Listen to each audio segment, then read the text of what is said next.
Illinois Supreme Court overturns Jussie Smollett conviction for alleged hoax.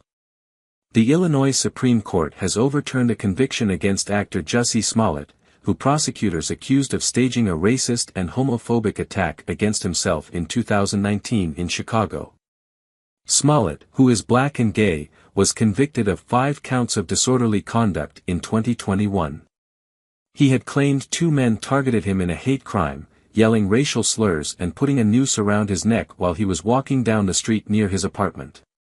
2 men testified that the Empire television show star paid them $3,500, £2,700, to stage the attack. Smollett was sentenced to 150 days in jail, but served only 6 days before he was freed pending appeal. The state Supreme Court sided with Smollett's attorneys, who argued in their appeal that Smollett should not have been charged by a special prosecutor after the Cook County State Attorney's Office dropped charges in exchange for community service. The decision sparked an uproar from many, including Chicago Mayor Rahm Emanuel who said Smollett was let off scot-free, with no sense of accountability for the moral and ethical wrong of his actions. A grand jury later re-established the charges after a special prosecutor took on the case. We are aware that this case has generated significant public interest and that many people were dissatisfied with the resolution of the original case and believed it to be unjust, the state Supreme Court wrote in its opinion on Thursday.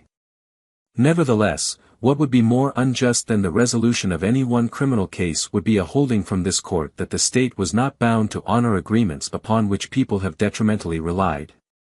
During Smollett's trial, prosecutors alleged he staged the attack because he was unhappy with a television studio's response to hate mail he received. Smollett said the attack was no hoax and that he was the victim of a hate crime in Chicago. But the 2 men he accused of perpetrating the crime, 2 brothers, one of whom Smollett said he met through the Empire show, said Smollett hired them and paid them with a check.